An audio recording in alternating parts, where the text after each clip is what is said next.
so hold on. Okay, now you can start. all right. So as I said, my partner in crime is unavailable, but she is observant and she will see it. And she did do a lot of the work that went into this presentation. So what we're dealing with is leadership and ethics, leading with integrity and moral purpose.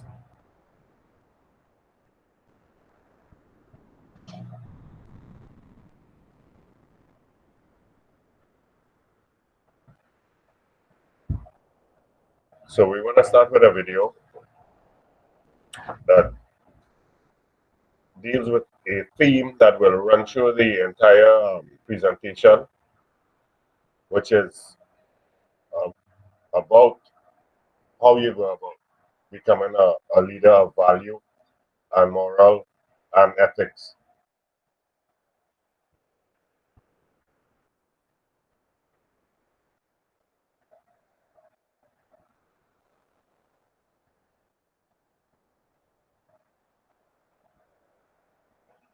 And I hope you guys can see it. Is it presented?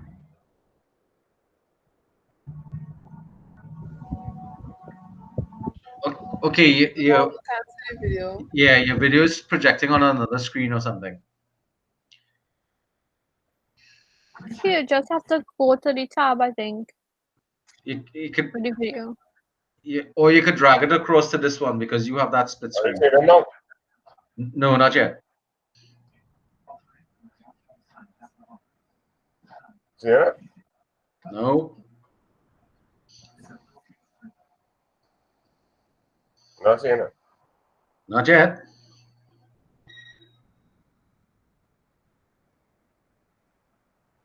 You might have to select the window to get it, and you might also have to click share computer audio or something like that. Although,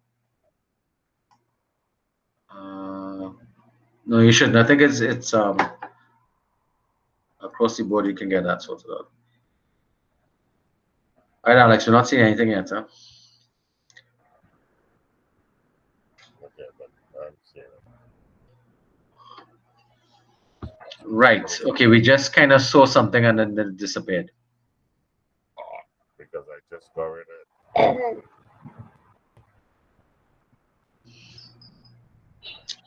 It was probably a delivery delay.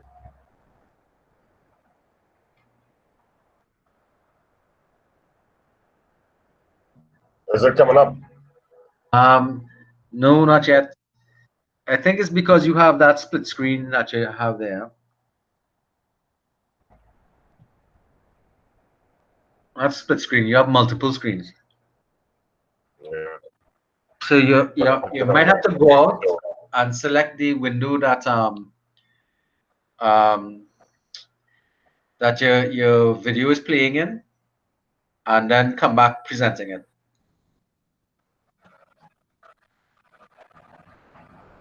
You see it?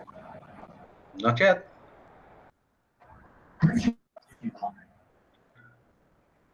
Take your time. Don't worry. We'll wait. All right. I'll tell you what. I'll put it on.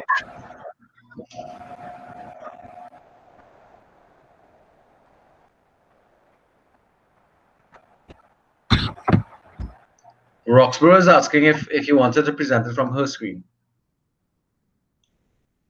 Oops. Did we just lose Alex? Yeah, we lost Alex. I think he hung up rather than said instead of hold on. Let's get him back in the classroom. So you could try it, Miss Roxborough.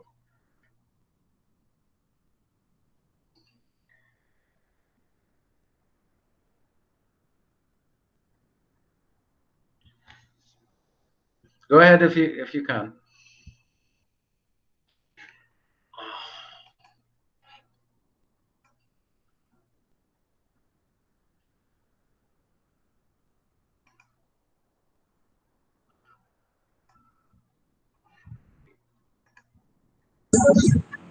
I can see it.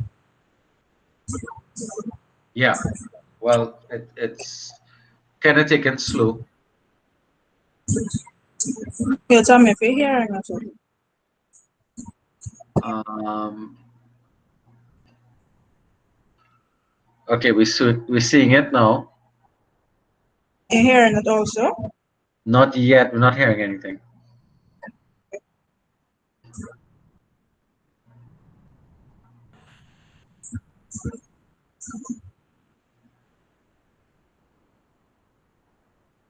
You're hearing it now? Not yet.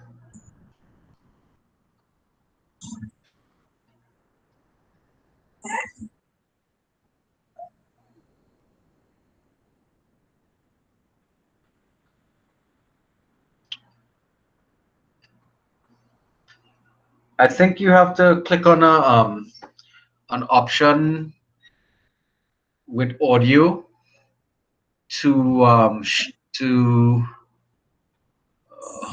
what's it?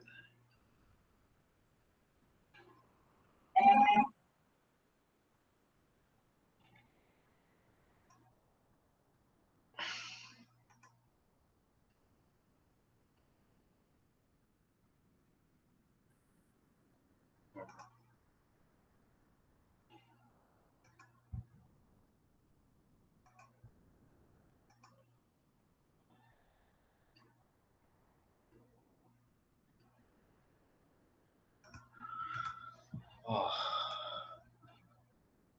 Yeah, I think you have to try and yeah, Alex.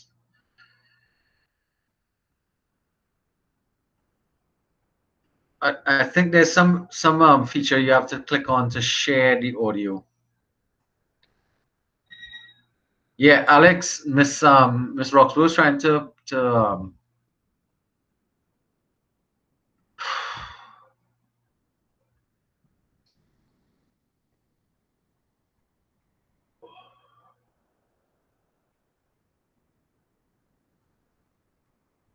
yeah, we're seeing your video, but we're not hearing it.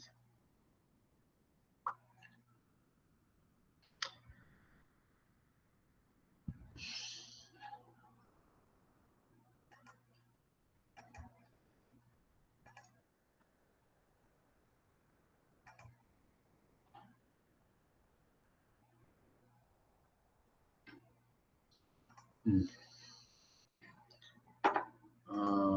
Trying to see where that might be. Might be in your settings or something along those lines. I'm not sure.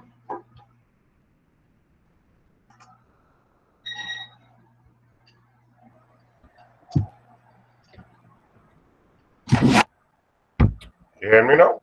Yeah, I'm hearing you now. We're having some issues getting the audio. Ms. Roxborough is presenting or was presenting. But when she tried to play it, we're not getting the audio. She gave up the presenting. All right, I'll try again. All right. Are you seeing my screen? Not yet.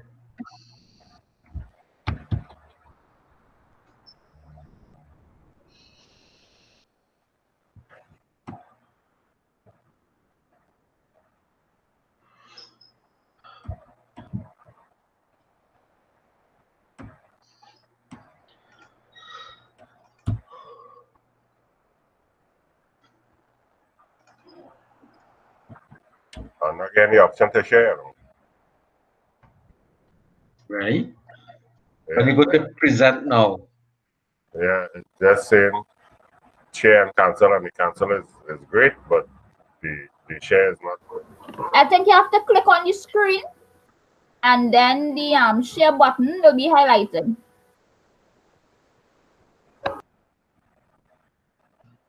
Yeah, you have to select what you want to share first, and then it'll highlight share. Yeah, then it'll activate the share button. Oh, Miss Roxwell got bumped. Sorry.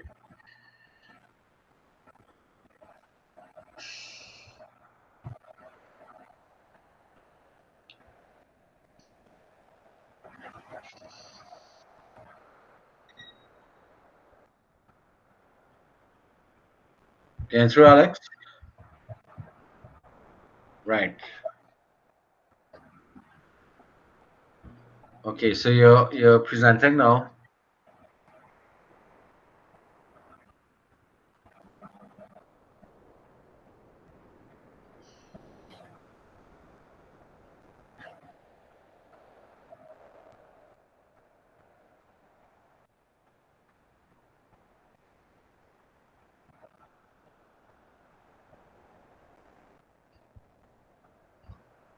Yeah.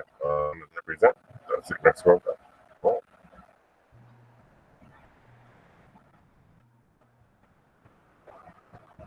Okay, so you stopped presenting.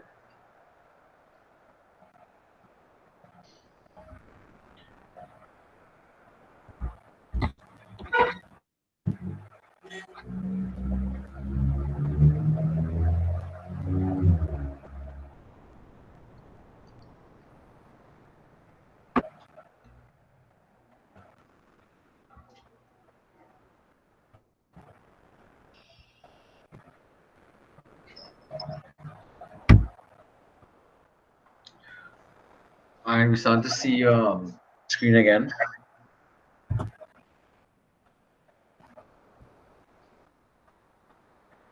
okay, so we good there? We're seeing your PowerPoint now. So, are you going to continue with the video, or are you going to skip that for now? Let's start from the beginning, and we're gonna go with the video. Hopefully, it will show this time. Okay.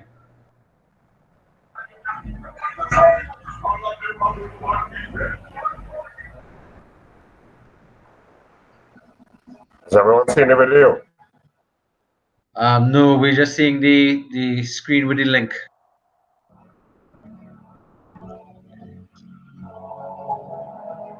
And I hear something, but we Did the link open you up to a new tab? You have to click on the tab with the video. I don't know if it's yeah, a YouTube. Well, if it's a YouTube link, you have to click on that tab. yeah, you have to move us to that tab for it to be to pick it up. Unless you had embedded into the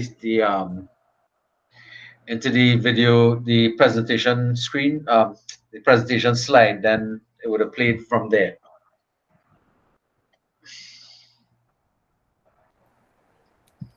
Sir, Yes. yeah, excuse. I just sent a message on the chat saying if they wanted, they could perhaps send me the link and I could try to present it on their behalf. I don't know if it is an integral part of the presentation. Yeah, I was just about to ask that. If you could skip it or and just kind of give us the gist of it, or you really need to play it. I need to play it. Okay. You wanna email the link to Kenroy and because what you need to do is set it up to play, and when you're choosing to present, select that screen. So you're probably gonna have to minimize this screen and go to that screen to bring it up and present that one as well. Now, part of the problem you have is because you have multiple screens, the software doesn't know where to look for what you want to present. Uh, That is part of the complication that you're facing there.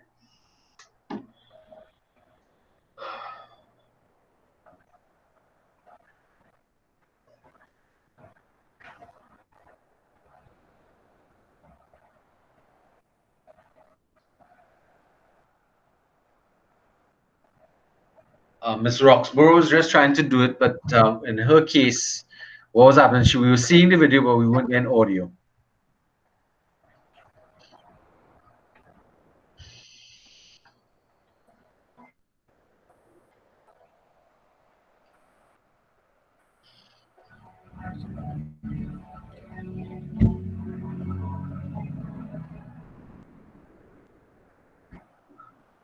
So what you might have to do is to minimize your PowerPoint presentation for now, and go to these and bring up the screen that you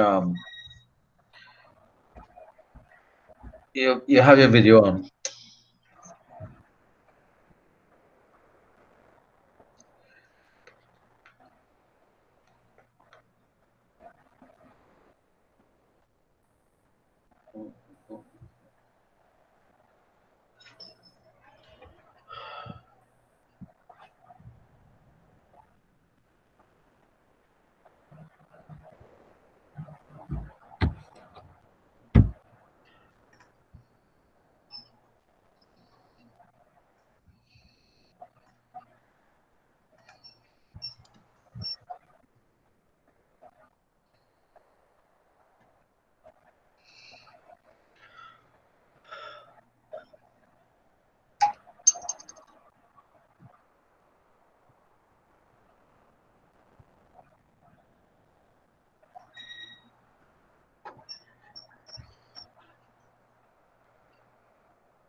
You all get it? Nope, not yet. You had stopped presenting.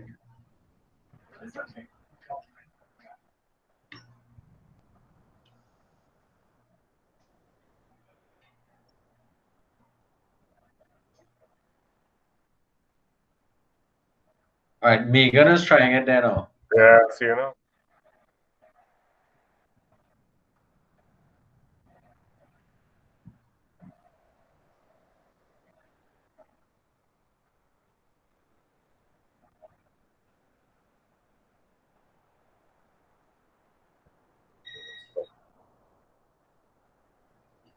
Sorry.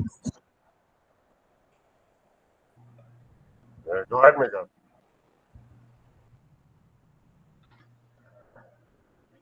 Are you hearing anything now? No, we're still not getting the audio.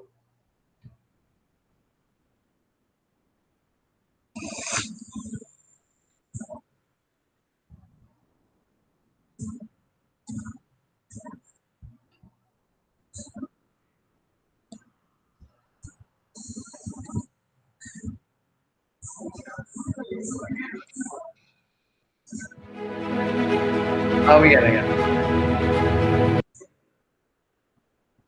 Hearing now? Yeah, we're hearing it now. Okay, I'll just play it down. All right, cool.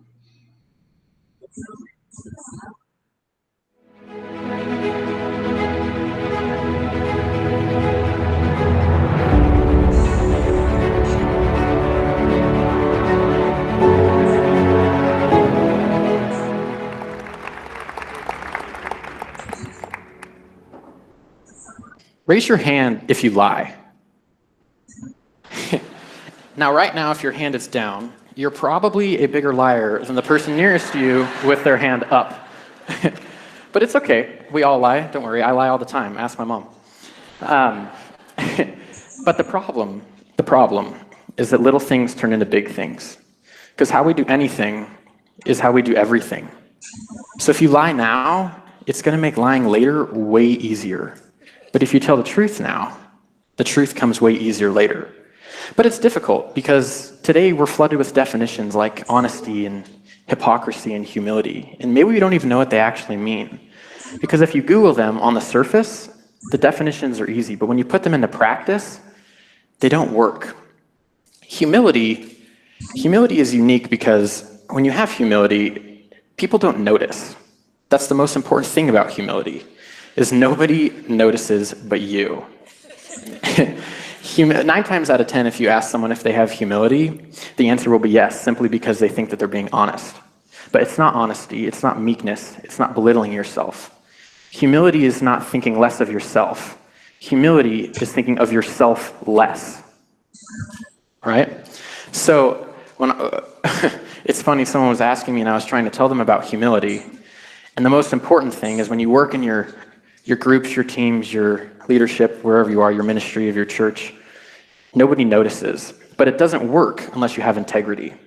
Integrity is when you align your actions with your beliefs.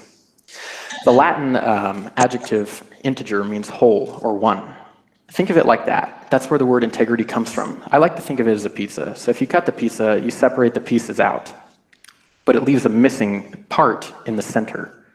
When you don't have a center, you don't have a point of reference. You lose your integrity. And it leaves you asking the question, like, why do I feel this way? What am I missing? And oftentimes we try to use beauty, fame, money, success, and popularity to bring the pieces back together, but it just doesn't work. It leaves you confused and wondering, why do I not feel important? But the thing about integrity is that it leads to hypocrisy. If you don't align your actions with your beliefs, you kind of become a hypocrite. Acting has always been a passion of mine, like the theater, the lights, the sound. And in high school, I was studying for a vocab test, and the word was hypocrite. And the Greek root suggests something along the lines of an image of a person who wears a mask and pretends to be someone he or she is not in a theatrical production. And when I think about that, I think we all have masks. And maybe we don't even know what they are, like our social media or our internet or the things we post. But the theatrical production is just our lives. Do you post things about what your life is like? Or do you post things about what you want people to think that your life is like? Do your tweets start with I? Or do your tweets start with we did this? It's all something to consider. It's kind of like the movies, Iron Man, Batman. They all start out with a mask in the beginning of the movie, but by the end of the movie, we figure out who they are. We always, the person is revealed, and it's because they're missing the humility side of the equation. I think for humility and integrity, one thing I like to do at this, I feel like I'm 12 up here, but one thing I like to do is I look up to people. I find mentors and people I can study off of, teachers and people who have built legacies. And one of the things I do is, a person I look up to is named Ellie. And when I think about Ellie, she 100% has no prejudice against color, race, religion. She can face the world without lies. She can take blame without resentment. She can even start the day without caffeine. But it's interesting because as soon as I think I'm just like Ellie, I remember that Ellie is just my family dog. So as soon as you think you have humility and integrity and you're not a hypocrite, you're just as good as your dog that sleeps on the floor. And so all this to say, I'm not bashing my dog. I love my dog. We all love our dogs. But the thing is that there's no levels to humility and integrity. You kind of have it and you practice it, or you have it and you don't practice it. There's no in between. No one's better. If you're great at it, you're just as good as your dog. And so my idea today is to encourage us to align our actions with our beliefs. Think of ourselves a little bit less, others a little bit more, and we'll know exactly who we are, and we'll know exactly what we want. Thank you.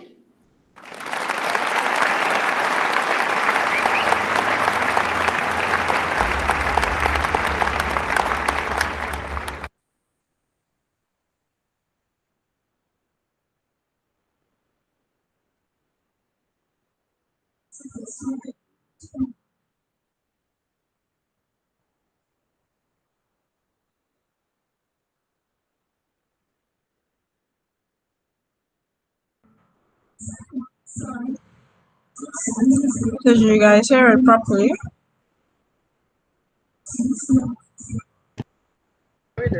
Yes, we did. I did. Yeah. Yes, we did. It was Yeah, very clear. perfect. All Yes. right, so you all saw that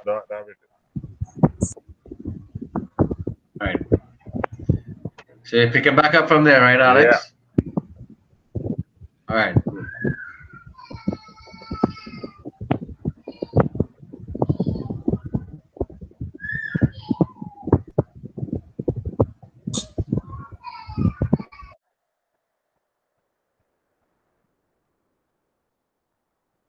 Alex, you're getting ready to present again? Yeah. All right, cool.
You all see it? Hi. Yeah, we're seeing it now. Okay, so we just went through humility, and now we're looking at one of the most popular statements in the entire world. It's lonely at the top. And I actually pulled it from the Webster dictionary that says it's used to say that powerful and successful people often have very few friends. There's really a definition that says that to make it and to be rich, you gotta be a dog. Like DOG spells dog, alright, and you gotta hurt people and you gotta get rid of all the people who used to love and mean anything and anything important in our life.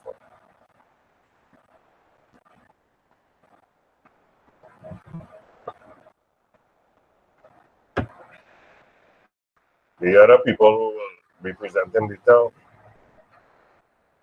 will probably expand on the age of decadence, but the real point here is that if you live a life where you don't care and everybody's doing it and you just throw rubbish out your car and this is something I live myself, people throw rubbish out the car and just say, well, my car clean, and don't care about the road. Don't actually care about the road and how dirty the road is, and then just say, well, that's why there are CPEP and that's why there are other people clean the road and my car clean. And everybody's doing it. That's the same problem that results in everybody's thief. All of we is thief. Which is the same problem we have in this country with the politicians and they thief, I thief, everybody thief.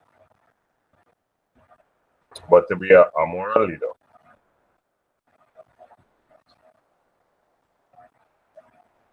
you really need to jump beyond that and to have some kind of integrity and morality.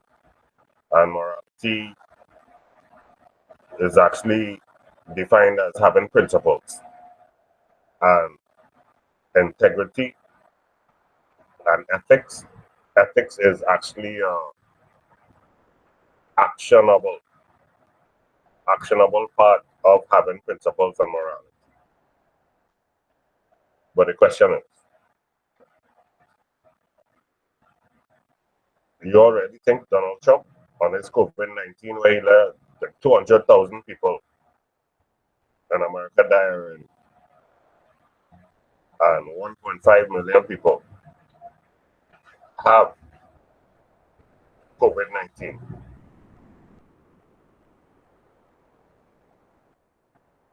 You really think his stance is moral? Where you have principles?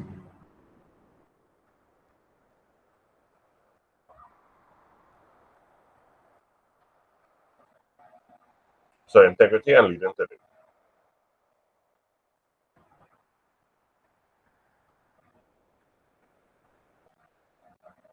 It's about speed.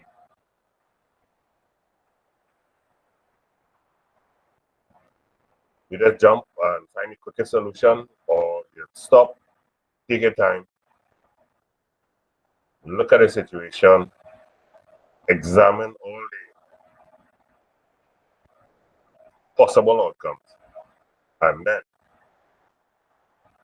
make a wise decision. Or you just jump at the first possible solution that comes into your mind.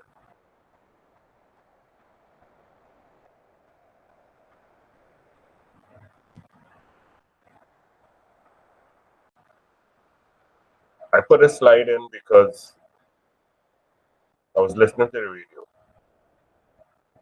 and a girl said on the radio that the police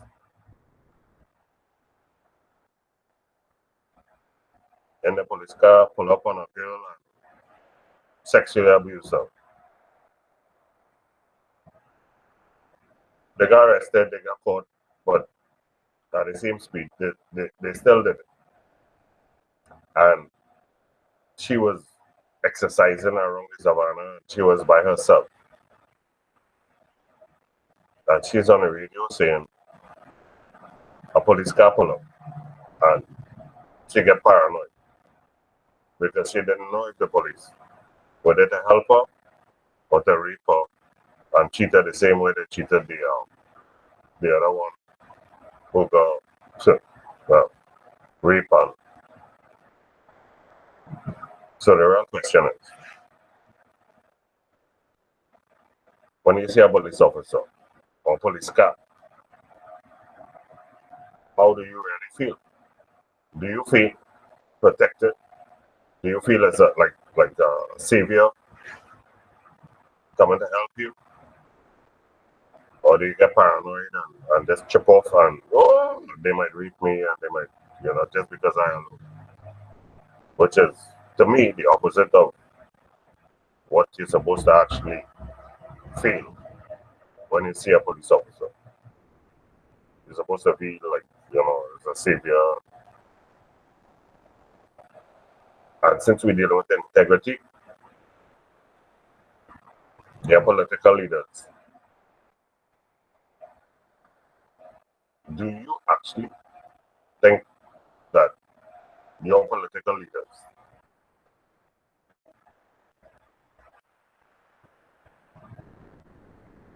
corrupt, Stephen?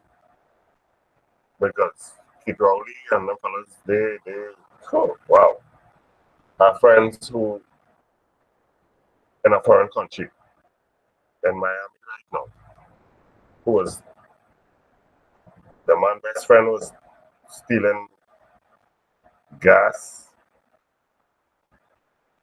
Was it gas or was it diesel? It was diesel. For decades. And he in Miami right now. And what about you? You ever ask a friend for a small thing? A little blind?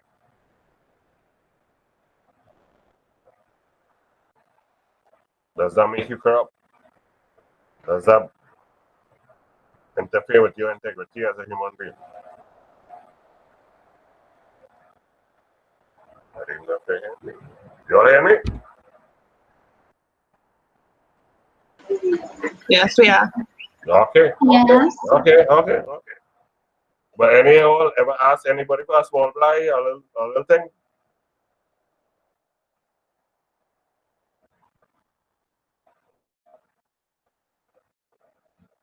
You all never ask anybody to help you out?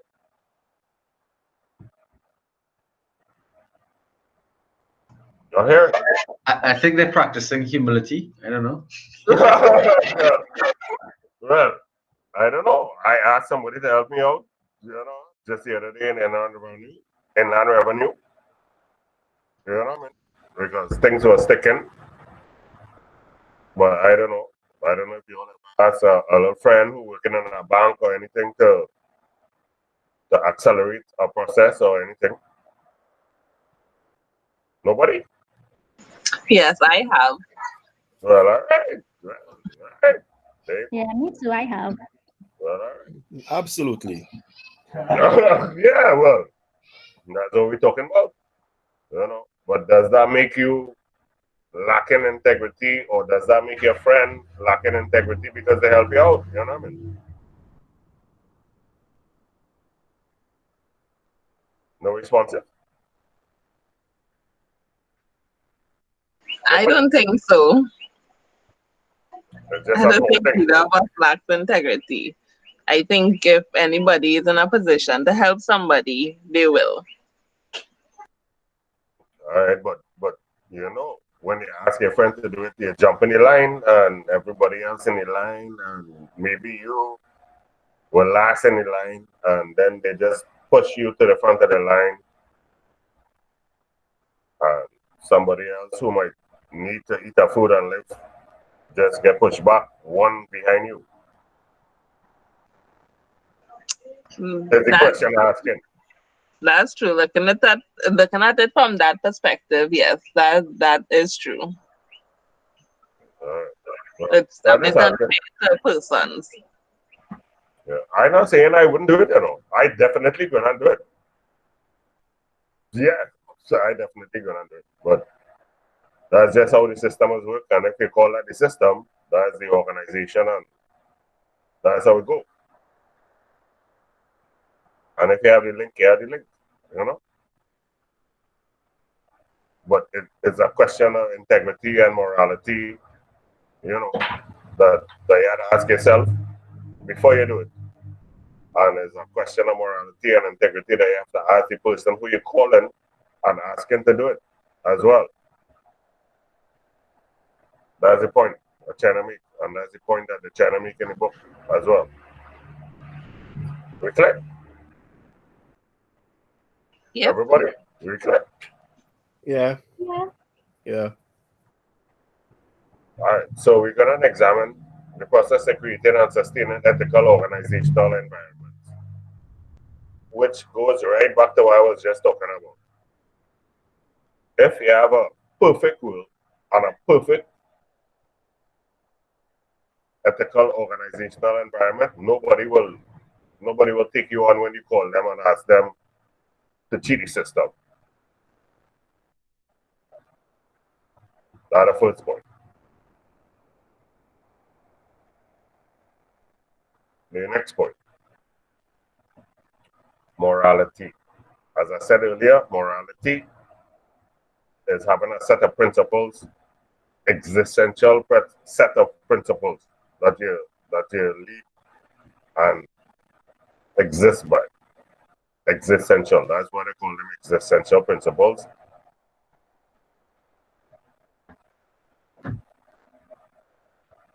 And to have existential principles, you need morality. You need integrity. And ethical, the word here in the third point is ethical.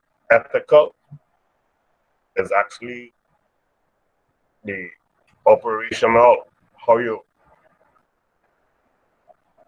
work or execute yourself as a human being, either in business or in your personal life, based on morality, which is based on principles of existence. So the ethical is the action, how you take action based on your own principles. That's the simplest way I came up with to describe it.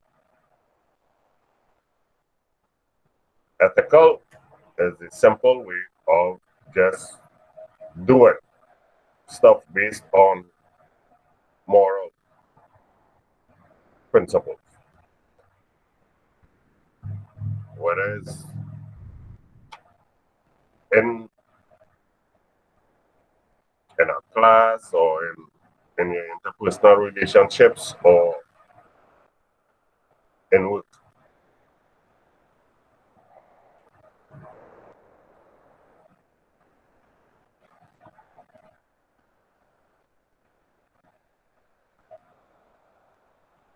to be ethical and to be moral. To be moral and to be ethical, you can switch it up. But you gotta take your time. You can't just make quick judgments. You gotta slow your roll, as they say. You gotta slow your roll and think it over. Just slow your roll, think it over, weigh the situation, and put it in context. And then choose. Choose. Because, as they say, only fools rush into it.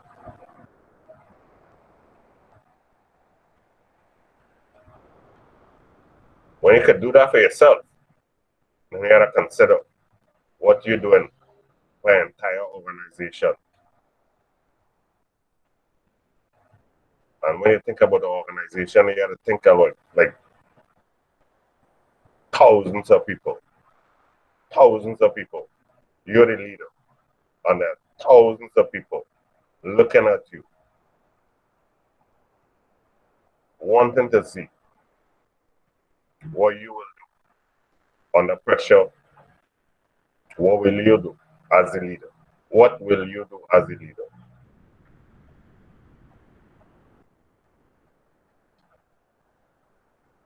And there's a lot of pressure that comes on you as a leader to make the right choice, the right or wrong choice. And sometimes the right choice, rough, is a rough choice. And everybody will hit you for making the right choice. And you gotta ask yourself, will you make the right choice?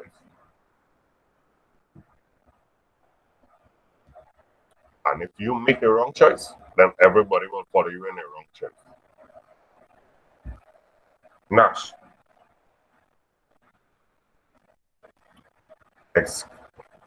said, like, ethical standards in an organization, critical thinking. So you can't be dumb, can't be no dunce, because you have to analyze the situation. You have to analyze the problem. You have to have the actual skills to analyze the problem.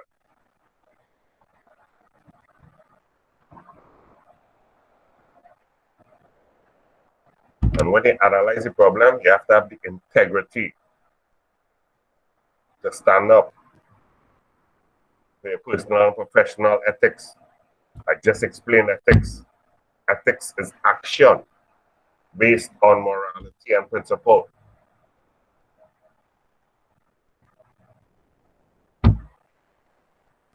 And it ain't just good enough to have your own personal ethics and your personal morality and no, and your ability to think. You need also to see it from somebody else's perspective. Because your perspective may not be the only perspective. Because you grow up in a limited perspective. No matter what you think, you grow up in a limited perspective and you're influenced by everything that you grew up in. And you may not have grown up in the perspective and influence of everybody else in the entire world. So they may have a different perspective from yours. So you need to just step back and understand their perspective. And after you grab all of that, you still need to actually have the motivation to do it. It's like exercising every day. It's a real hard thing to get up every morning and exercise. It's a real hard thing to get up every morning and exercise. But if you're motivated, if you have a goal, like I want to be like sexiest man alive. I know some of our youth men, have that goal. I want to be the sexiest man alive, and every woman who see me, just see me as the sexiest man alive. Some of the women probably have, I want to be the sexiest woman alive, and as soon as any man see me, I'm the sexiest woman alive. But you have to be serious about it. You have to have the motivation, and you have to put in your mind, and you have to be willing to commit to doing it. Right now, I train in myself.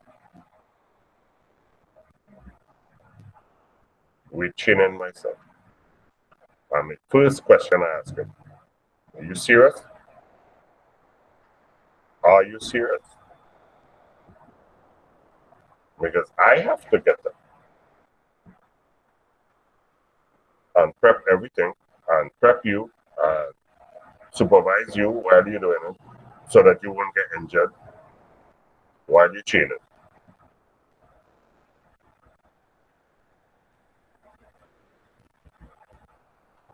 So he said yes, so I do it.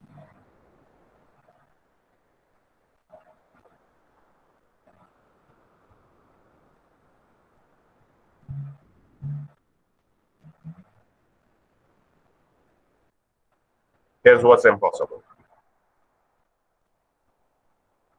cannot have an organization that's led by a toxic leader or by some madman with no integrity and no ethical principles and no morality.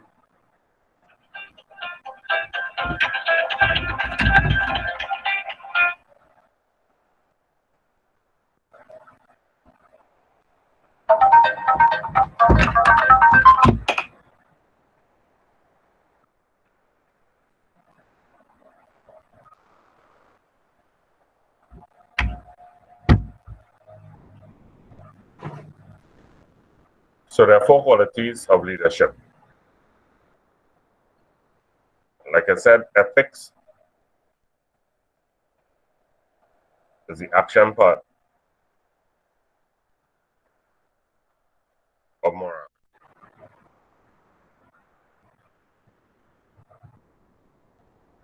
But what we're talking about is creating an entire organization that will follow your, if you are the leader, your, it's very important to understand it, your ethics.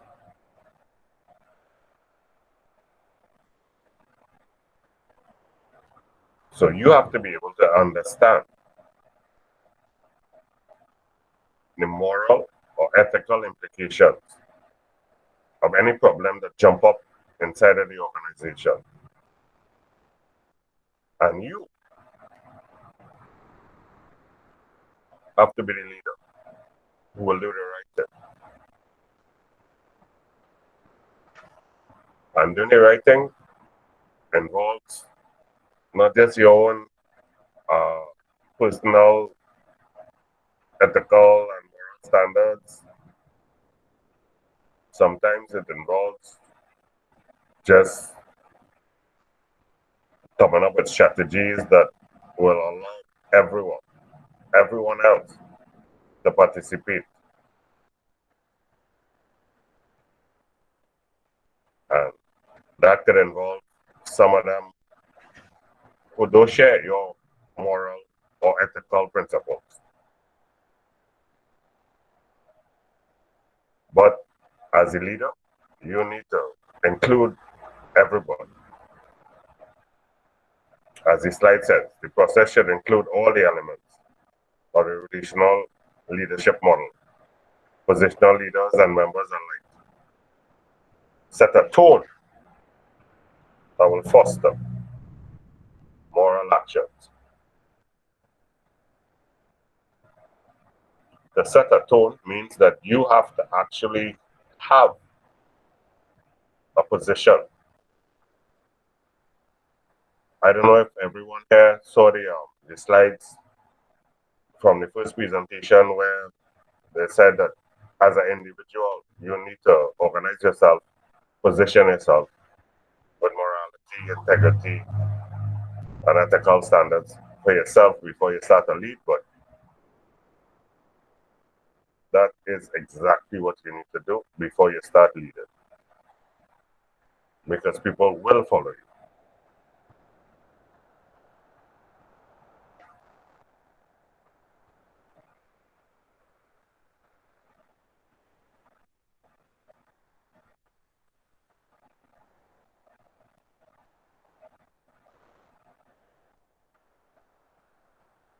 So if you have values, people will follow your values, and other people will contribute because everyone has values.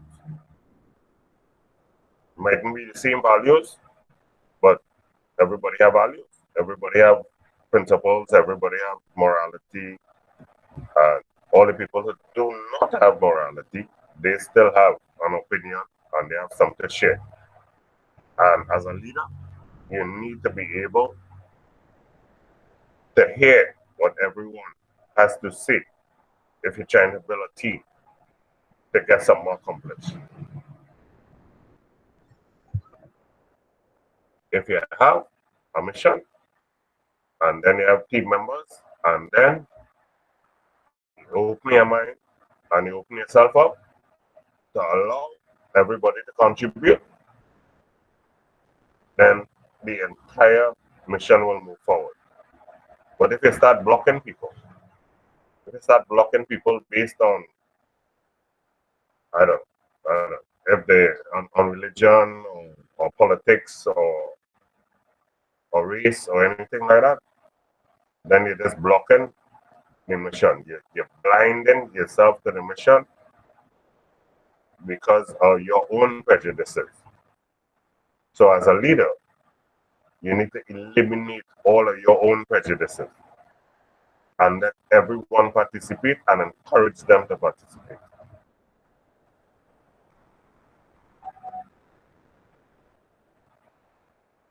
All right, I will skip past this real fast because still covered this already. But Enron, I started my career as an auditor with Deloitte and Touche, and Enron, sad, because even the auditors fail.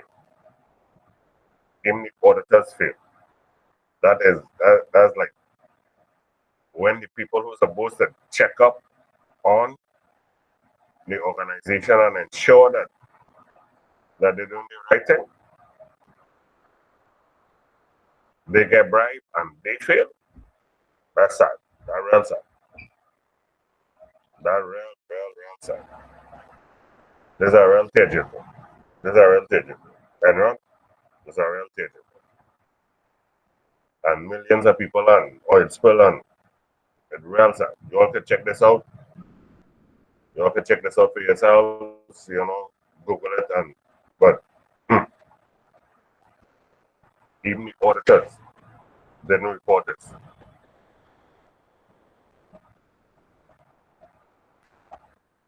All right, so everybody with me here? Anybody? Yeah. All right. So we're going deep here now with the bad people.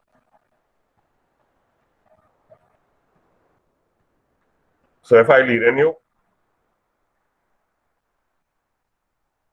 I leave in you worse than you was before. That's not a good thing. And everything I gonna say here is not a good thing. And you violated the basic standards of human rights. That's like all them. That's like, nah. That's like some girl coming in your office as the leader, and you telling her, well, I need to see your movies or some kind of whoa. And there are people in jail right now in the States for that who are running the industries. Anybody want to have them out? Nobody know?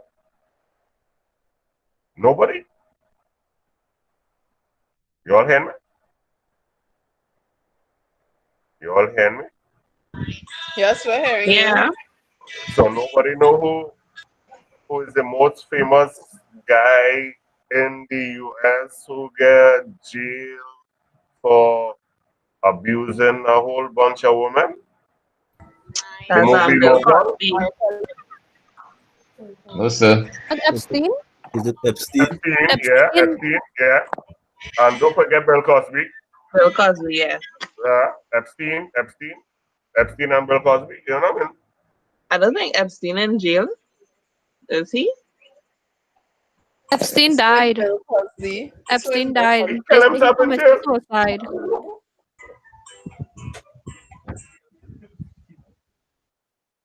He killed himself in jail, yeah.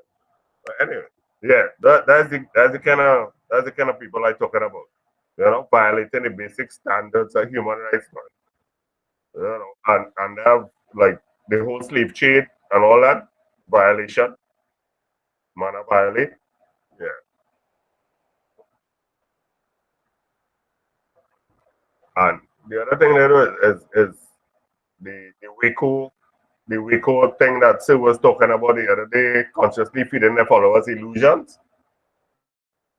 You all research it, the Waco.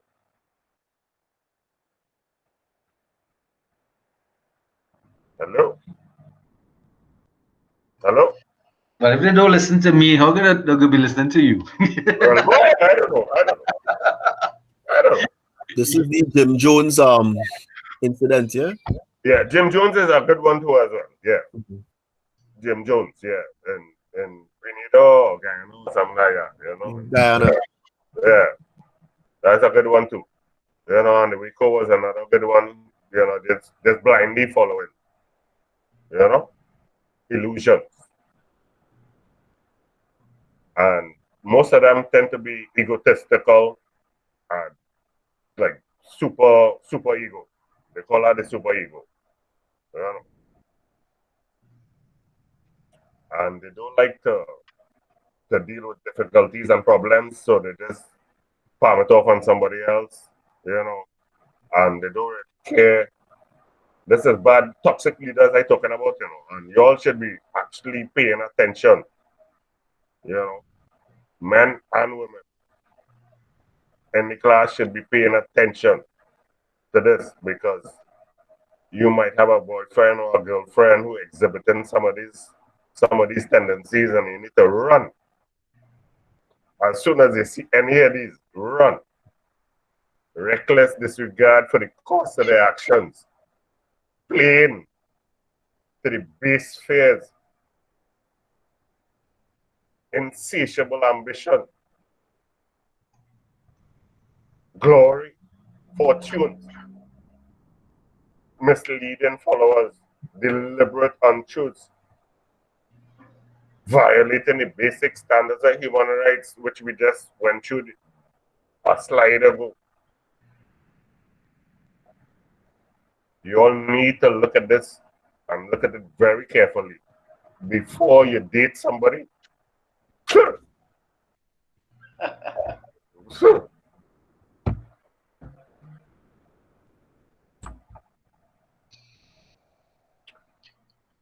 All right. I don't know if all you're listening, but I tell them, I speak it, I speak it.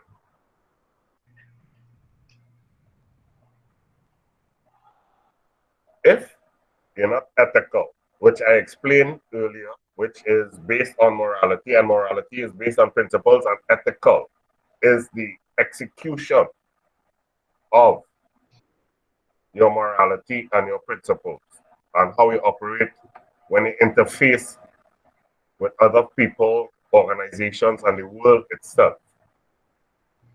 It's necessary when talking about leadership. There are some moral code from which the ideas come from. If you act in an unethical way, and think about the word unethical, which means you have no morals, no principles, nothing. You're just acting unethical, which means you just jump up and kill somebody and you never even think about what will happen to the person or the family or you know some little kid that they had who dependent on them. You just don't think about it. You just don't care. You know ethics. You know within your own self, you know, because when you think about it, you end up crying at night, and you know, if you have any ethics at all, you cry at night. If you have any morals, you cry at night.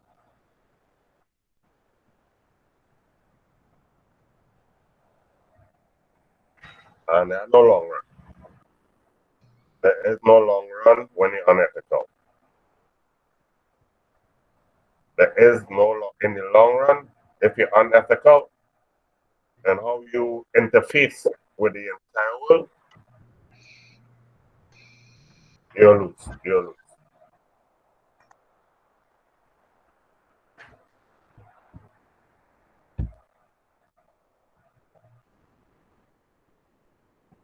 And here's the other thing. This is a scientific study. You all could look it up. It's in a book. A frequent outcome of these breaches is what Rushmore Kiddo calls CEMs, career ending moves. Career ending moves. I know people who thief at small money from a cash register and never, ever could get hired again anywhere. Anywhere. Because the word spread. It's Trinidad and it's a small country and the man thief at $25 and nobody care if his mother or his daughter was starving. Nobody care. There's a career in the culture. He's a thief and he's a foul thief and that's it. But labor as a foul thief.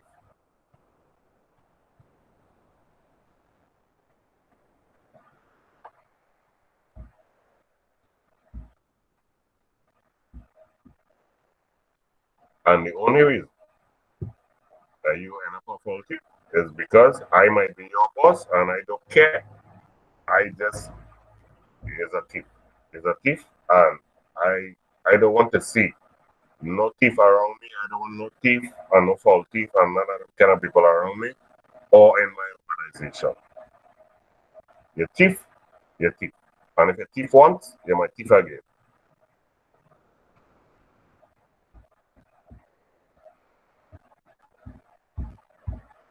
Full stop.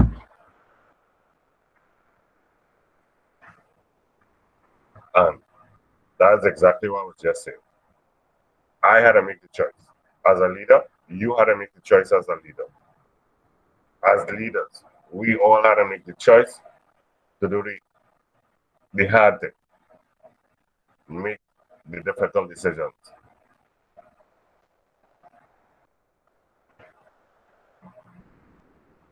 And if you join an organization and their standards are up to yours, you have two choices. You bring the organization up to your standards, or you just roll. You're right out. You know, they're saying three choices, but it's really only two. It's really only two.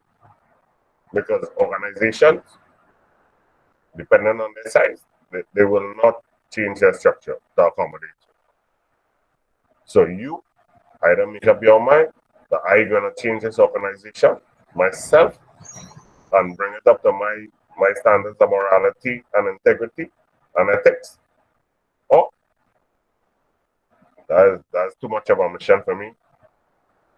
I just looking to make $1 out here and I looking to roll up.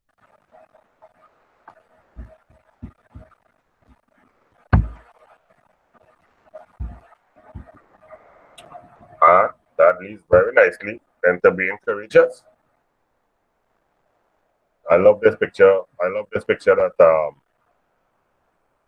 Megan put here.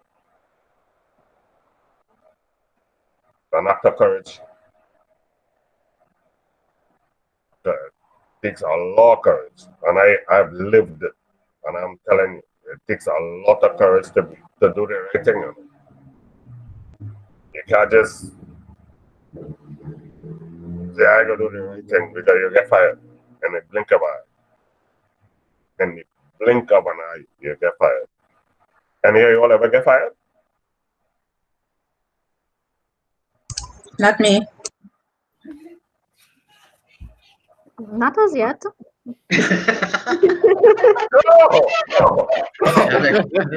You have expectations? I don't know what the future holds. Sir. Yeah. All right. Anybody else? No? Nobody else? All right. I think they're practicing. All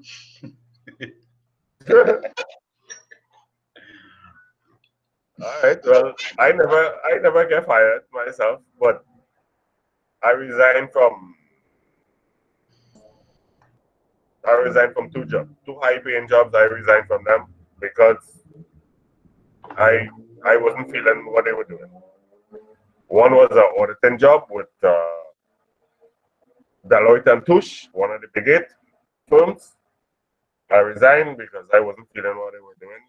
I didn't think they were chock full of moral integrity and all that kind of stuff that we're talking about here. So I resigned. And if you look at Enron, the Enron example had auditors as well, and they just skip and bypass all the problems with Enron, and that's the saddest case I ever saw about the auditing firm. You know, and even the auditing firm that I was working for a decade later, Deloitte and Touche, they were on TV with the commission inquiry into the insurance company. So help me out here. The insurance company, Pico. Clico, yeah. Yeah. They were there, and one of the You're guys the who auditors, chained, one of the guys who chained me, he was a senior. He chained me, and he was on TV, and I was sad to see him just fudging. Fudging his way through. Fudging his way through. I think a lot of times what happens is that because you have so much invested in a job, and so much dependent on a salary, that it almost forces individuals to have to sometimes set aside their own personal, and that's the sad part about it. When organizations behave in a way that it puts individuals into ethical compromises and dilemmas, they back them into corners, and you had the moral courage to walk away from a situation or to step back from it or say something about it. But a lot of people outside there, they are not willing, nor are they feel comfortable enough, because you have to remember, um, to make some of these decisions, it means taking a lot of personal damage.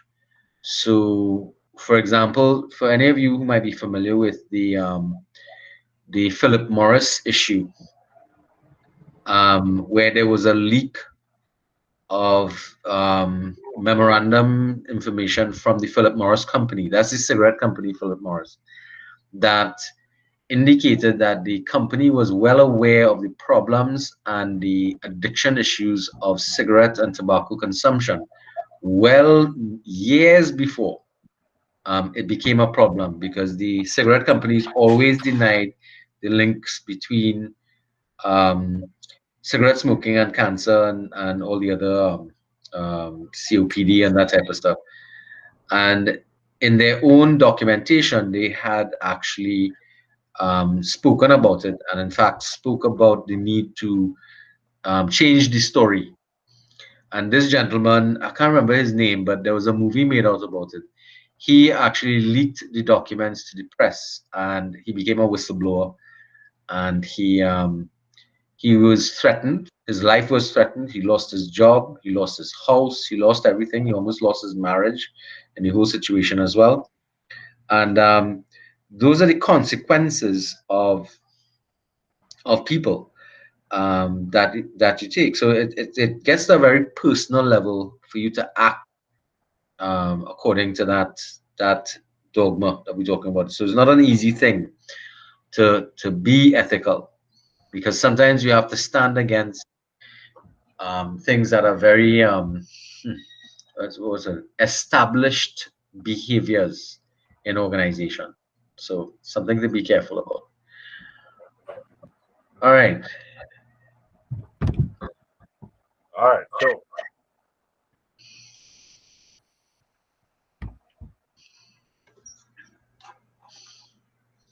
moral courage takes a lot. Like I was just saying, and like Sir just explained, so I don't think I need to expand on this one. So we're talking about good leadership. I came up with this myself. I pat myself on the back. If your employees follow you, your lead, would the organization benefit or suffer? So if you're leading on an organization and you setting the example, would your employees follow you? And if they follow you, would the organization benefit or suffer is a deep thought that you need to process. Would they benefit or suffer? Would the organization benefit or suffer? Would the employees benefit or suffer? You need to think about it because people looking up to you as a leader. You know, people looking up to you. And they have eaten. Heart of leadership, values driven. Leadership is values driven. So if you have no values, and every time I say anything about these values here on the right, you need to think about the very heart of the question. If your employees follow your lead, will the organization benefit or suffer? Ethics is the heart of leadership. So if you have no ethics and everybody following you, what's going to happen? If you have no ethics, and remember, I keep saying it, ethics is the action based on the morals, and the morals are based on the principles that you have. So if ethics is the heart of leadership, and you have no ethics and no morality and no principles, and your employees following you, what would happen to the organization? Leadership is values driven. You need to have values, and values are based on ethics and your values. You bring your values to an organization. You actually bring in your values to the organization. And if you lead in the organization, if you are leading the organization, everybody following you. People love to follow. You lead in the organization and you have no values and you have no ethics.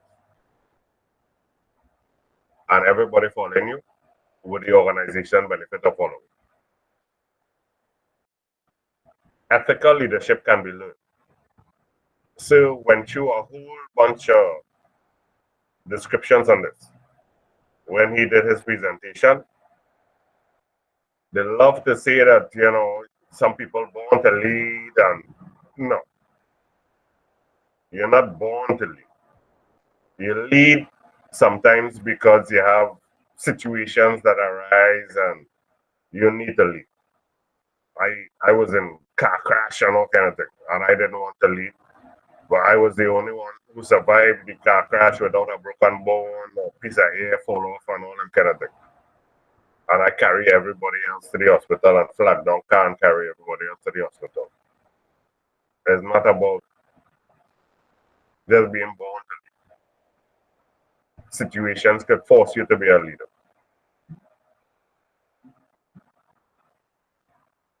Ethical thought and action, well, I harp on that all the time.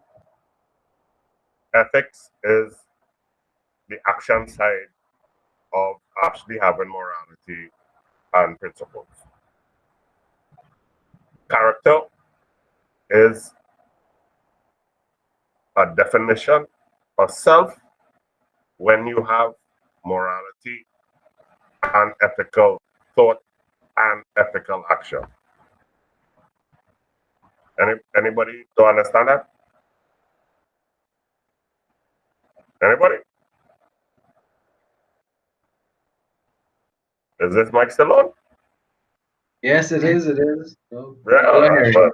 I that's don't good. know if they understand, but I know I'm hearing you. Okay, well, that's good. Anybody else there? Besides Yes, that? I'm here. I'm here. All right. But you understand what I'm saying, no? Yes, I understand. I just didn't respond because my son is crying a bit right now. All right. No problem. That's a good thing. You know, the first thing you do when they come in the world is cry. And bawl. And make noise. So that's a good thing. That means you're alive. That means you're alive.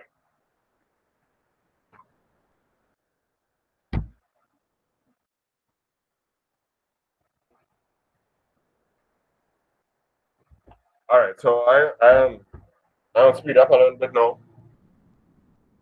Culture. Love that word.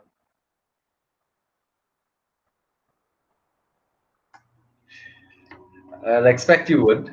Yeah. Don't know. Yeah. All right. So ethics exist in a cultural context. They are culturally bound or culture specific because like people all over the world, somewhere else in the world, they have no problem with people getting married at 13 and 12 years old and all of that kind of good stuff. You know what I mean? And they have no problem with slaves in some other part of the world. So you have to put ethics, which is based on morality and principles, existential principles, within a context. So you can't just go into like Arab, some Arab country and say, well, I don't like the fact that she wears a hijab or whatever. You can't do that. That is not how to proceed. You can't do that. You have to understand the culture and you have to understand the the morality and the ethics within a cultural context. And you have to transform to mutual ethical and moral exchanges.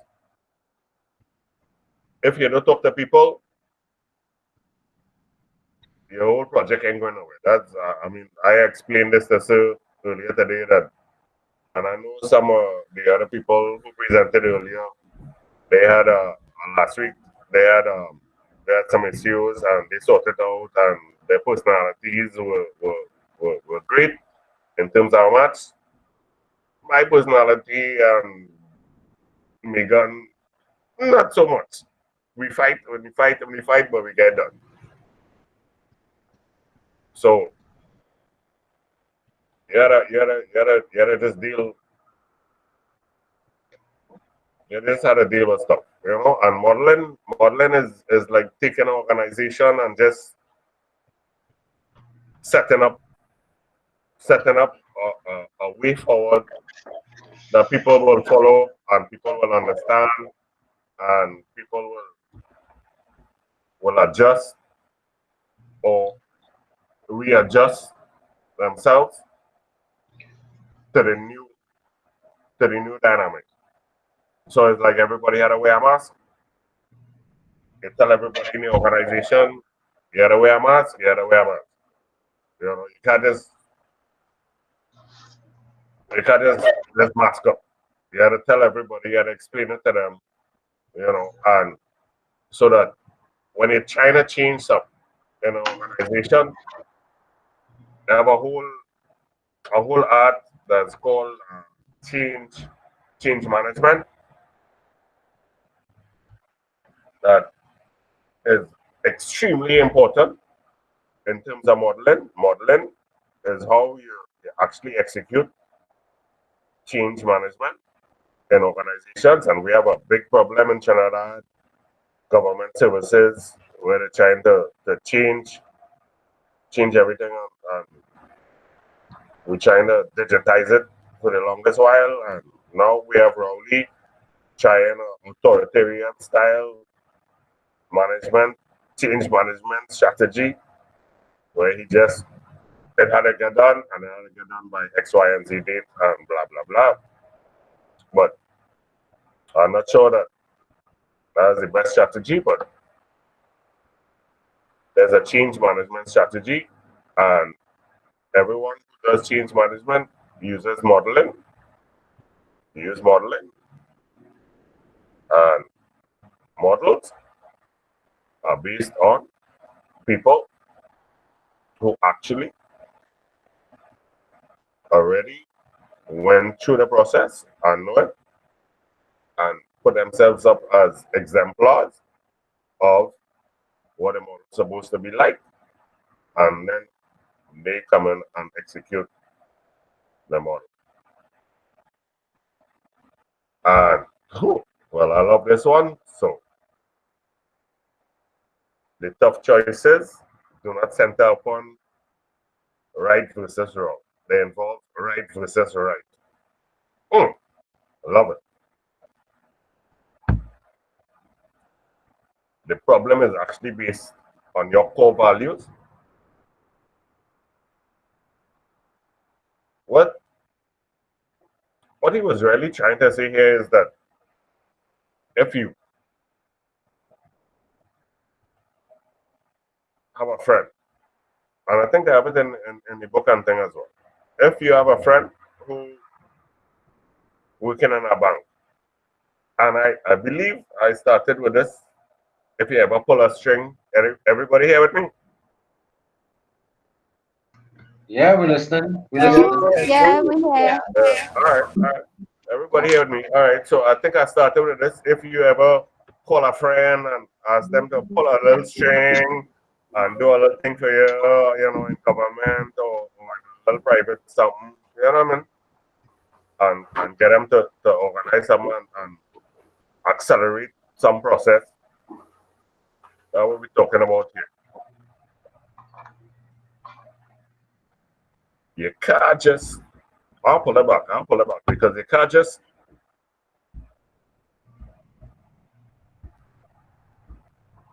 as a leader, you can't just have this appointed. You're seeing the really tough choices then do not center upon right versus wrong. It's right versus right. Because if you have a friend and your friend working in a bank and you ask your friend to just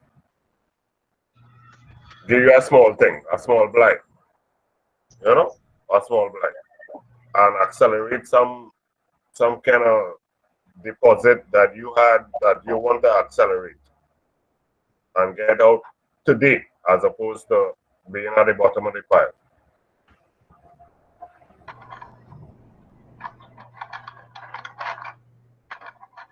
You asking your friend to break the integrity and moral and principles of the entire organization. And you, by actually asking your friend to do it, you showing that you have no morality and integrity when it comes to getting your stuff handled. If you all understand what I'm saying. So the next time you try to do it, think it over. Think it over. And the notion of right or wrong is exactly that. It's not right or wrong. It's wrong, and then it's right and right. You asking your friend to do something that you think is right, and then your friend asking you to do something. He do it, she do it, you do it, and it's a small thing, but it's just wrong.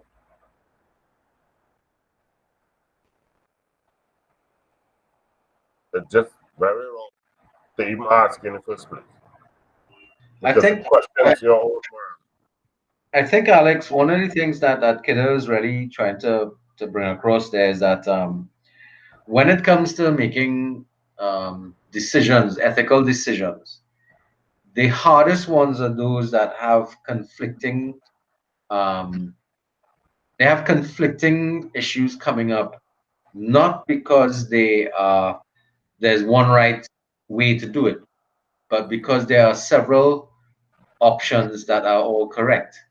And your problem that you end up coming up with is that how do you choose the one that is best for you? So the example you have here, many American women believe that the veil worn, which we know here, worn by Muslim women, constitutes sexist behavior and practice.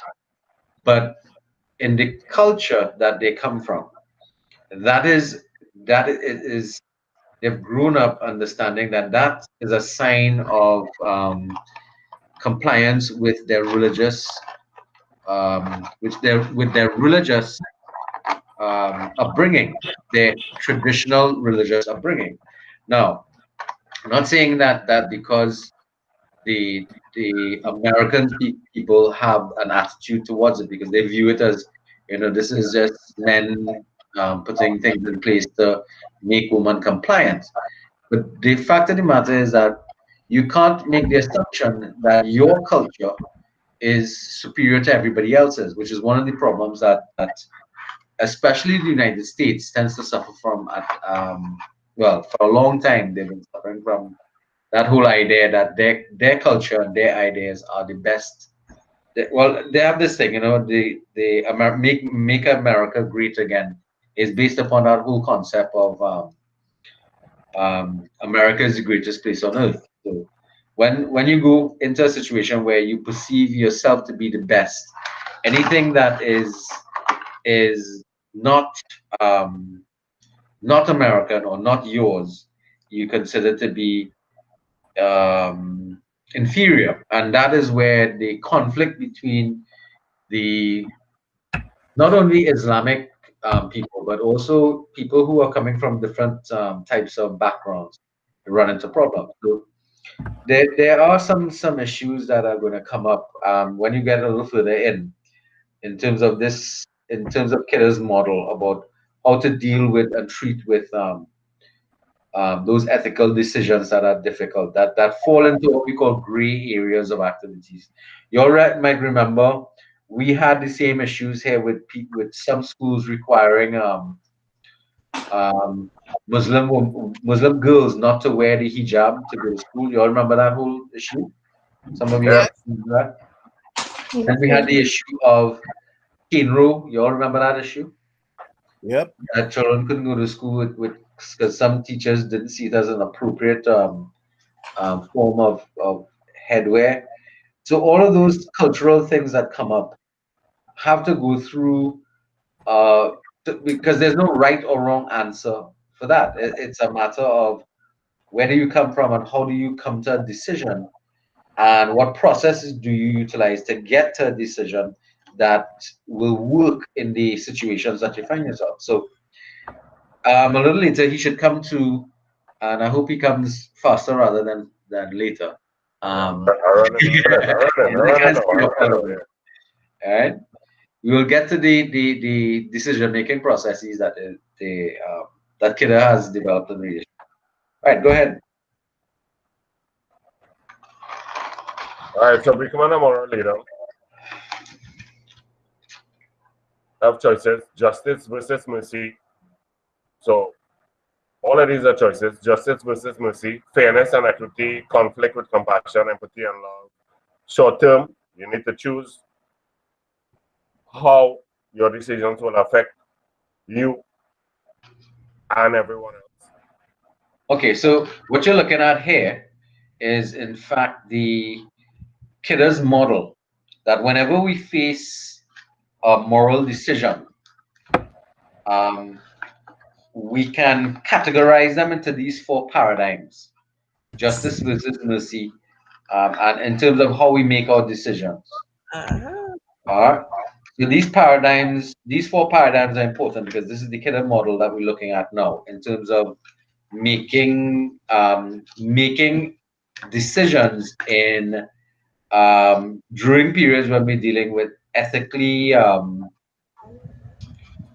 questionable situations.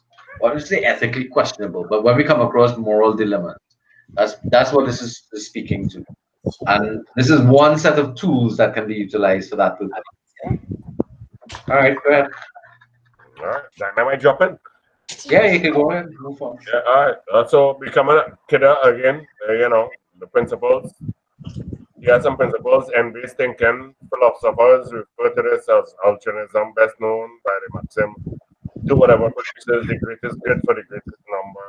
Rule-based thinking is another way of looking at it. And you have core-based thinking, putting love for others first, which I know still love. So, so, so for this set here is looking at rationalizing when we do make decisions, we can categorize our decisions into these areas of thinking: ends-based thinking, rules-based thinking, and care-based thinking. It doesn't mean you can't think in more than one of the areas, but from ethical decision-making principles, this was something that Kiddo was kind of pointing to, that we can classify the behavior or the decisions that we do make into these areas here. Again, this is one model that, and I'll let you all know now, this model is going to be important because you all will have to be doing an activity utilizing the four paradigms that were there before and these three principles here. So if you don't get them, try and go back and read them in the text and make sure you understand them properly. Okay. Right. Come on. Yeah. Right. Okay. All right. So transforming leaders is a different thing. You need to, again, I don't know how many times, but I'm not going to define it again. Ethical and moral dimensions of leadership. When you do it, if you ever live it, I live it already, and I'm telling you, it's a hard road to follow because you'll get fired out. You'll get fired out. Everybody will oppose you for doing the right thing. And you get peer pressure, and you have to be strong. You have to be strong, and you have to have conviction of purpose, and well, that's and you can't win a popularity contest. It's not popularity contest. It's sure. It's not that. It's about being strong and knowing what you're doing. And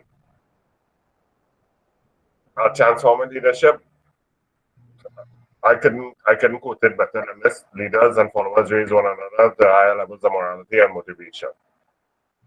Which is to say that if you're leading, and other people will follow, and other people will lead as well, and you have to embrace all the other people who willing to go down the road of change with you and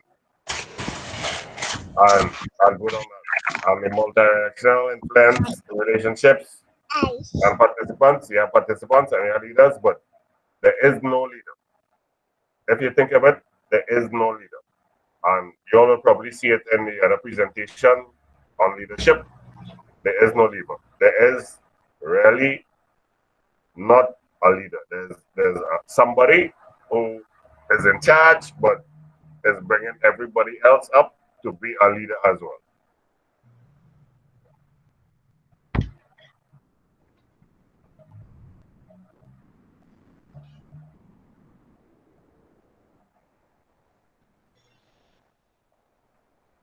I think we kind of covered this already, so with the people who, if you're leading, then other people you're supposed to expect other people to follow you, and if they're following you, then you have to be like chock full of morality and integrity. Yeah, well, you're leading by example, so you have to model. You have to model it, but you have to model it in such a way that you're inspiring people to follow. Yeah. So there are actual tools that people use in organizations to model leadership and to model other people to follow and to model other people to learn how to become a leader and how to step into the leadership role.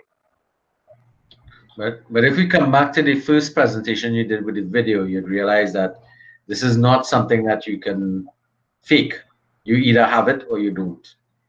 And you can develop it, but it's not. You can learn to be more ethical. So you can learn from your mistakes. That's one of the things that we have to accept there. That because sometimes when you come across a situation, you may not be aware of what the values are in different circumstances. So the idea is that those values must become either part of yours or it must begin to intersect with your personal values as well. All right. So that idea of modeling that behavior is going to be important. It's one of the reasons why we keep on saying things like, what is being the dark, what you do in the dark has come to the light. It means that, yeah, what it means is that you can't be superficially ethical. You have to be ethical at all times, because eventually, whatever you do in the privacy of your home or in the dark of night, basically undercover, eventually comes out. And we've seen that time and time again with leaders in different countries where they lead a double life, and then suddenly their part of their double life explodes into the public's domain, and then they have to start backpedaling, and then they get damaged as being. Can you remember how many presidents or presidential candidates have had to step down from politics because of that, and step back from leadership positions because of things that they've been hiding, having affairs. You remember this silly person who was sending out penis pictures to the young girls? I can't even begin to think about what that rubbish was about. um, about having an affair outside of his marriage, and you can think about Clinton with that. There are a couple of leaders that what you do, it means that you can't say one thing and do another. You have to walk the walk. You have to model it honestly, um, because you can't fake those kind of things. You understand? Like this center situation here, they bench a star player because they violated some rules. How do you think? What a lot of people would say, no, no, no, we need this player because we have to um, we have to win the game. But the situation is, do you win? Is your value to win at all cost, or is your value to win fairly? You understand? Those are the things that you begin to reveal when when you have a situation where you are trying to work through a dilemma. So that's actually a pretty good dilemma there that exists. Right. So moving along, we have that's moral, behaving morally, or behavior modeling, modeling a moral purpose. All right, cool. Um, did you do a section on moral talk? Yeah. Right. So let's get to that. Um, Go ahead. Okay. So initiating a discussion with peers, what is ethical and the material interests of individuals are. Moral talk can be used in student organizations as a way to model ethical approaches and to help create and sustain an ethical environment. Moral talk is really just a way of saying you need to open discussions with other people and your peers so that all the issues that everyone faces can come to light. Right. And it is a difficult thing to talk about because let's say, for instance, you're working in an organization in which men have a tendency to, in the organization, tend to what's the word I want to use catcalling, or what we say, suiting a woman, and using that. Yeah, well, okay, boss. Well, Right, right. But the point about it is that if if people didn't start discussing the behavior and confronting that behavior, um, you would find that that behavior would be looked upon within the organization as acceptable. Whereas to engage in a discussion about the morality of that behavior would have been something that an organization needs to do. Now the problem is some of these issues are very tricky, and talking to people, getting people to want to talk about it is very problematic. But the opposite of talking about it is to do nothing, which we call moral muteness. And you can't effect change in an organization, especially at the level of its ethical values, without engaging in moral talk. And that is the point that they're trying to make here about it. It's a process in which you engage people in organizations and groups and this could even be in your family and that kind of stuff, to engage a difficult, touchy subject and try to come to some agreement or develop a better approach to a particular activity. That's a critical thing because a lot of times organizations find themselves avoiding those situations. So something that you want to look at. All right, moving along, ethical decisions and model making. Yeah. So Mhm. can I proceed? Yeah, go ahead. Okay. So the leadership process is filled with daily ethical dilemmas and problems. So included and addressing ethical dilemmas. Every day is a problem.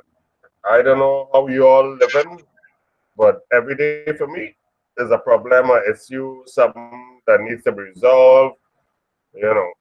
And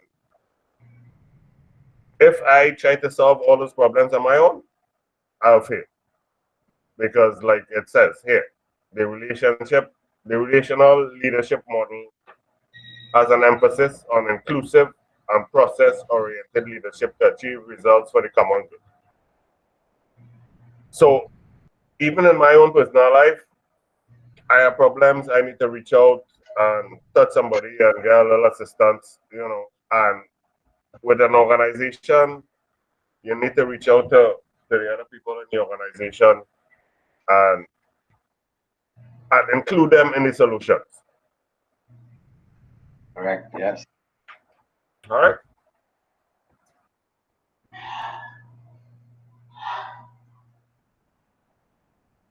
All right. So this is where it started to get shaky.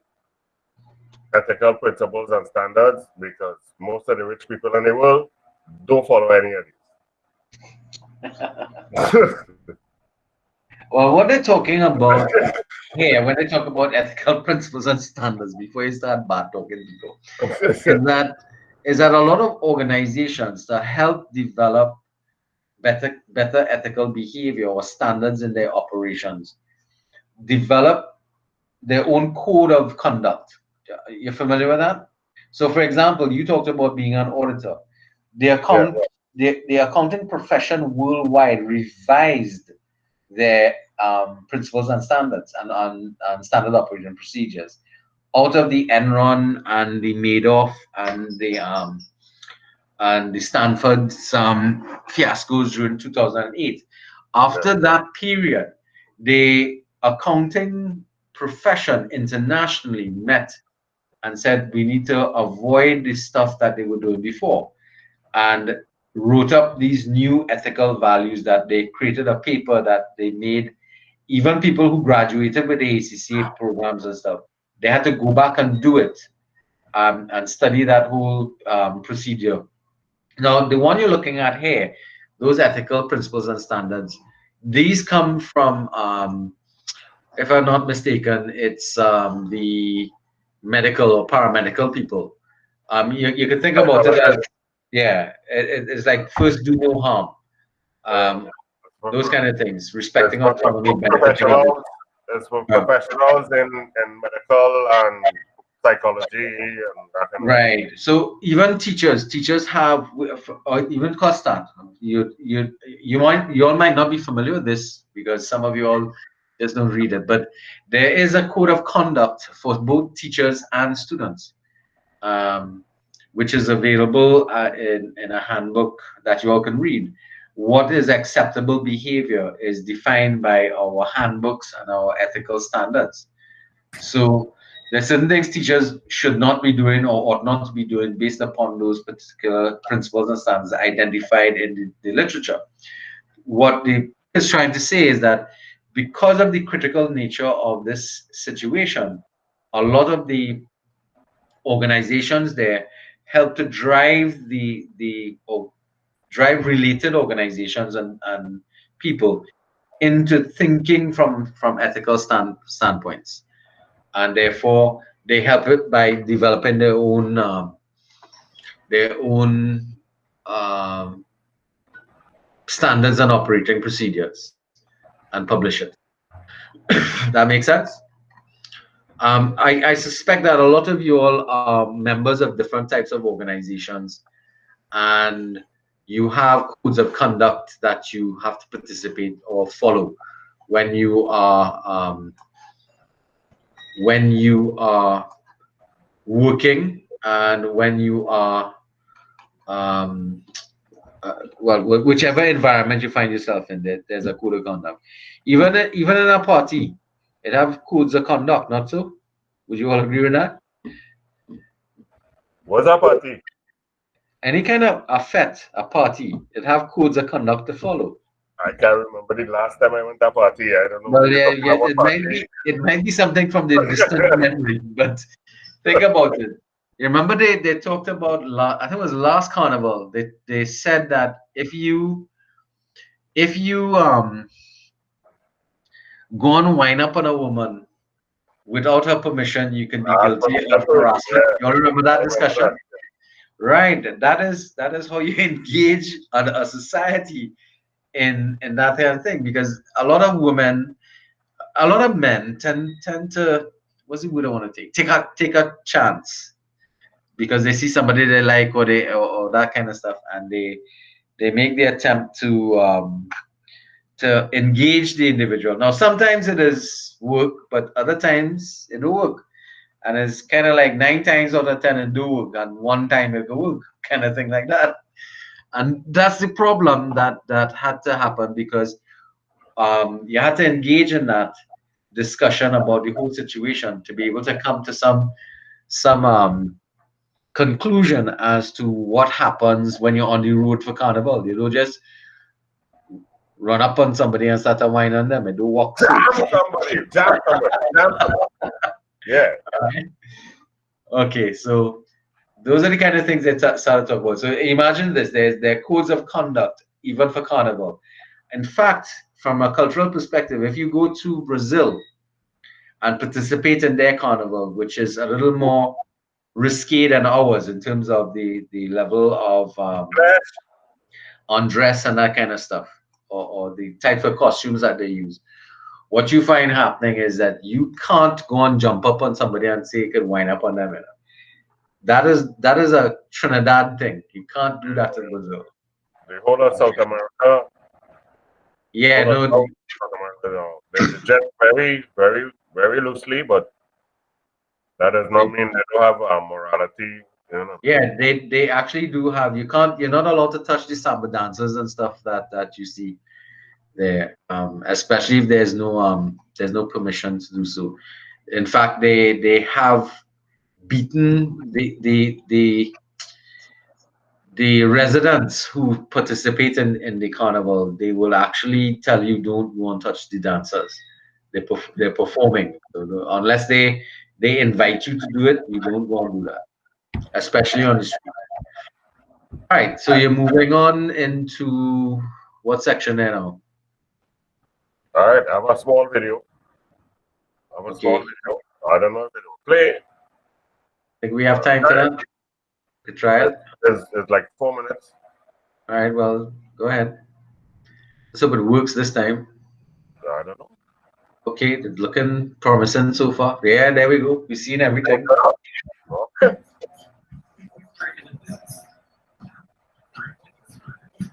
All right, you have that ad, I think, yeah. So you can skip it.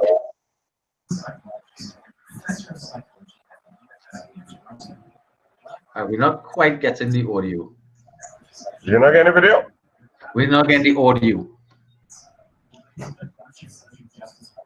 But we can read the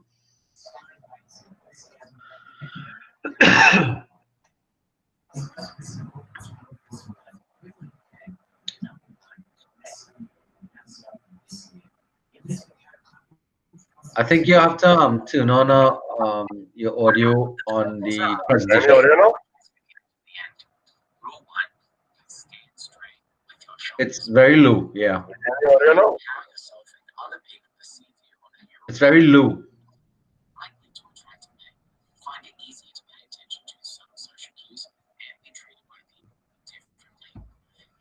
Confidence and fill your brain with healthy levels of serotonin. On the contrary, a slumpy posture will render you more likely to abuse drugs, have less zest for life, and you increase the likelihood of getting heart disease, cancer, and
Rule 7.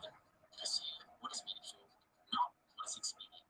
Pursue pleasure, lie, cheat, steal, deceive, manipulate, and to in an ultimately meaningless universe, what possible difference can it make? That's what it means to be expedient. And to this, Peterson is opposed. He arrives at this conclusion based on a lengthy analysis of the works of Dostoevsky, Nietzsche, the Bible, Asterix, and more. There may be no inherent meaning for your existence, but you can make your own. Rule 8. Tell the truth, or at least don't lie. Picture this. You are a medical student and you walk into a hospital with your instructor along with 8 other students. You are here on an expedition. You pass the mental health ward and as you do, a schizophrenic patient approaches. In a childlike manner, she asks you, why are you all standing here? What are you doing? Can I come along with you? So what do you say? Nobody wants to say anything that may have come across as a rejection to a potentially volatile and already hurt patient, but nobody wanted to say yes either. Peterson faced this exact scenario, and he ended up telling the truth. He said there were new students trained to be psychologists, and she couldn't join for that reason. She looked hurt, but only for a moment. She understood and moved on. That's not to say that all situations in life will pan out like this, but the point is that dishonesty will always come back to bite you. So tell the truth, or at least don't lie. Rule 9. Assume that the person you're listening to might know something you don't. You'd be surprised what you can learn from showing up and truly listening. Moving on to rule 10. Be precise in your speech. You wake up in pain. You might be dying slowly of a horrible disease. You refuse to tell your doctor about the pain, so what you have is unknown. You could have a stroke, heart disease, and lung cancer all at the same time. Who knows? But if you talk to your doctor, all those terrible possible diseases will dissipate, likely into one disease or perhaps even nothing. But you'd only know this if you were precise in your speech, which is telling your doctor in this case.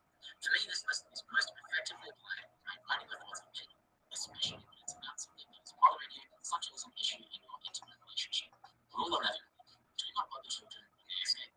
I believe the following quote sums up this rule perfectly. When the boys were sweating bullets, they were also testing the limits of their cars, their ability as drivers, and their capacity for control in an out-of-control situation. When they told off the teachers, they were pushing against authority to see if there was any real authority there, the kind that can be relied on in principle in a crisis. When they quit school, they went to work as Greek roughnecks, and it was 40 bloody degrees below zero. It wasn't weakness that propelled so many out of the classroom, or a better future arguably awaited. It was strength. And the final rule: pet a cat when you encounter one on the street. Ginger is a cat that lives across the street from Peterson. Ginger bounces across the room to play with Peterson's dog, Zico. Peterson pats Ginger. Now it's like celebrities that give the bad days a little extra light. Small opportunities like this may confront you from time to time, but only if you pay careful attention. Don't be afraid to go out right by and indulge in these moments of light to give yourself a break from the absurdity of existence. Subscribe to this channel for more videos like this, and if you got value from this video, help me spread it to the world and comment here. I'm back. All right. All right, so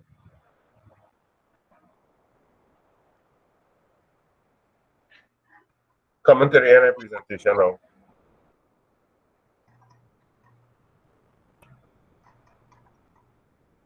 I love this slide because I started with one of these slides that said it's lively, it's lonely at the top because everybody expects that leaders should be cold, heartless, and alone. But the whole purpose of the relational leadership model is to teach a different way that says that it doesn't have to be like that. And you can actually attain success and maintain friendships and maintain family and be happy and have a lot of people in your life that share in your success. But only if you follow a certain process with ethics and morality. So it started with this lonely, and it can actually be lively at the top. I have my own business, and I'm not alone, and I have lots of friends, and it's all good. You don't have to actually be lonely when you attain even small successes like I have. That's the point I'm trying to make here. So that would be the end of it. And thank you for. I hope you all learned something. You all were very silent, but I trust that it was because you all were paying attention. I wish my partner Megan would have been here. She would have a nice female voice, and but it is what it is. So you all have to put up with me. So Okay, Brandon. All right. Does anybody have any questions they want to ask?